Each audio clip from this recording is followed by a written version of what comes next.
Thank you very much. Students, faculty, staff, President Cullinan, the Board of Trustees, honored guests and family, I really am honored to be here. And congratulations to Eastern Washington University's graduating class of 2016.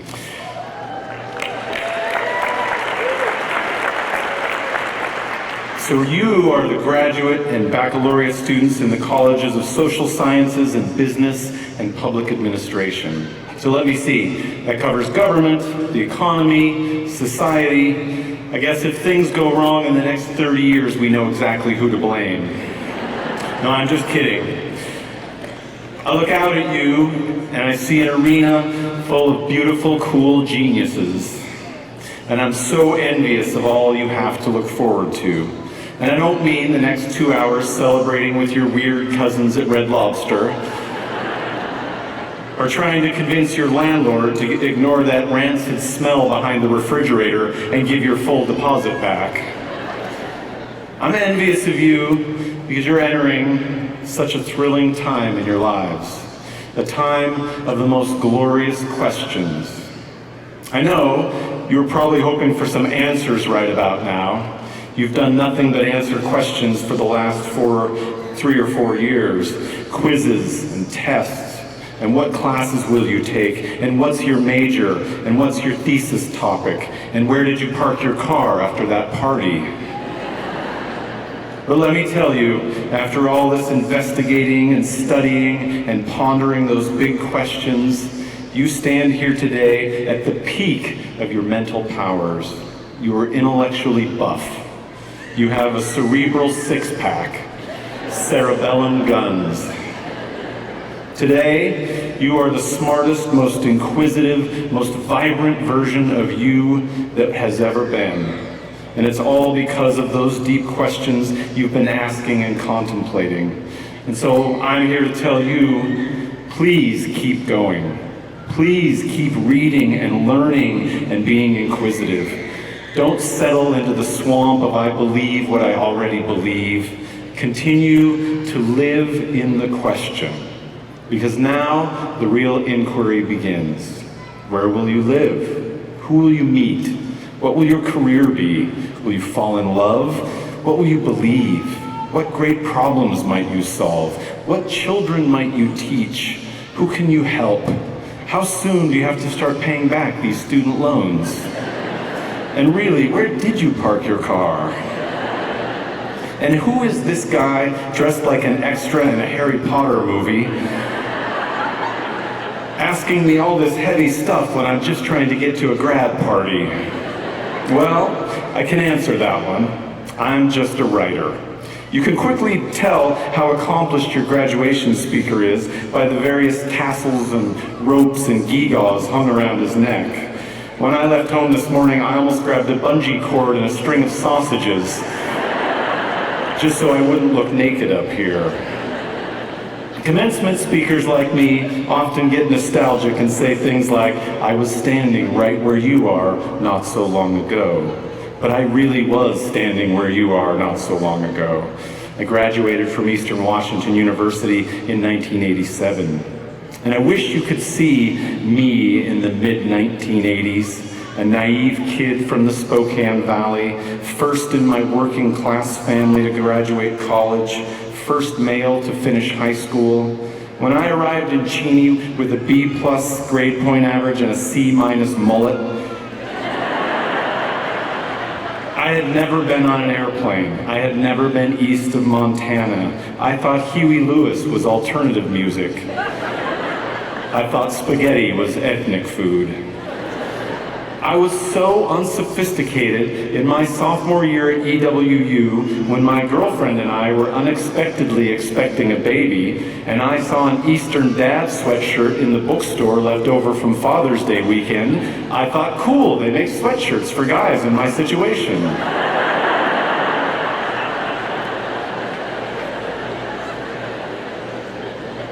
I tell you this not to convince you that your commencement speaker was once a tool, asked and answered, Your Honor, but to give you an idea of just how far you can travel with the passport you just earned, This degree from Eastern Washington University, for my money, one of the smartest, pluckiest, most up-and-coming universities in the Western United States.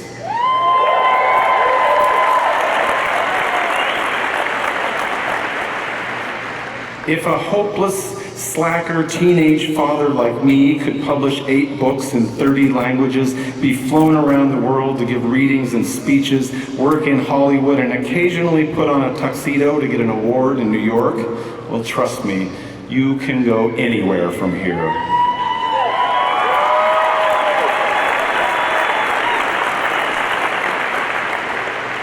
But of all those things I've written, this speech was among the hardest. The last thing I wanted to do was get up here and read some 10-minute chase your dreams Hallmark card, or go on and on about the profound value of a college degree, which I'm guessing you already get, since you just got done paying for it.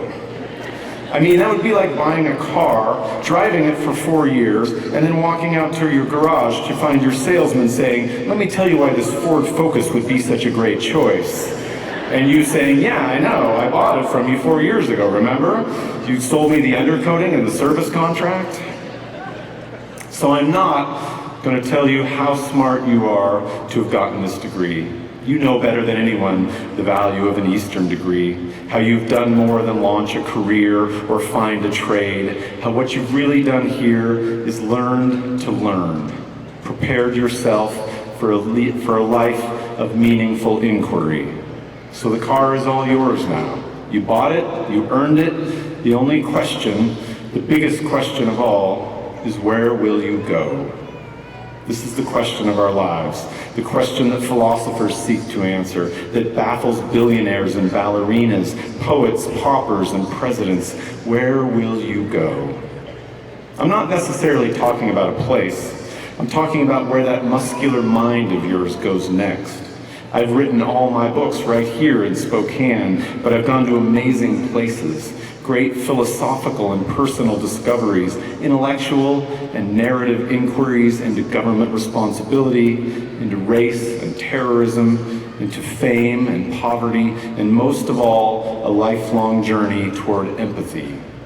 And if there's one piece of wisdom that a novelist has, and that's highly debatable, it is this: that if you set out to write a novel already knowing the answers, believing you know the ending, you'll never finish. You'll run out of gas. It is questions that fuel a novel, and is the act of answering those questions that creates the story. Life is like that too. When we think we know all the answers, when we start out believing we know the ending, we are no longer open to life. We shut down, stop learning, become set in our ways, closed-minded, biased, bigoted, and bloated with ignorance and self-satisfaction. That car you bought 4 years ago, it is fueled by questions. At this moment, your sweet, smart, inquisitive brain is the fastest, most powerful vehicle in the world. Don't be afraid to feed it the biggest, hardest fuel: questions. As the poet Rainer Maria Rilke once wrote to a young writer eager for answers, be patient toward all that is unsolved in your heart, and try to love the questions themselves, like locked rooms and unread books. Do not seek the answers yet, which cannot be given you, because you must live them. And the point is, live everything. Live the questions now, and perhaps you will gradually, without noticing it, live along some distant day into the answers. Because the answers are out there. Great, wondrous answers, life-changing solutions, genius ideas. But these answers come from living life. They come from writing the whole novel. They come from living in the question. They do not come from an app you can download on your cell phone, or a listicle of 16 ways celebrities tone their abs. The answers do not fit in 140 characters or on that meme of an adorable cat staring at a sunset that your aunt keeps posting on Facebook. The answers will not come from hucksters or get-rich schemes or reality TV or Siri or self-help books. They do not come from a politician whose entire philosophy fits on a baseball cap.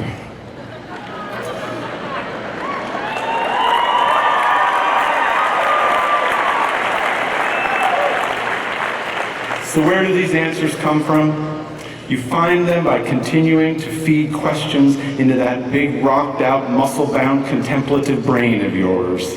As another writer, a less accomplished writer, once wrote, life is a blatant act of imagination. Okay, actually, I wrote that, but I really meant it. So go, class of 2016, go out boldly into the world with 1,000 questions in your big, beautiful, open minds, and begin imagining your life now. Go out generously into the world and imagine how you might help others. Go out with great energy and passion and imagine how you might solve the problems that we face. Don't fall for the older generation's pessimism and apocalyptic thinking. We're just old and running out of questions. We're running low on imaginative fuel. But not you. You are at the peak of your powers of those big, beautiful brains. So go out with great purpose and with great love and with great hope and go, go, go. And just keep going, you genius class of 2016. Go as far as those wondrous imaginations can take you. And don't forget to write.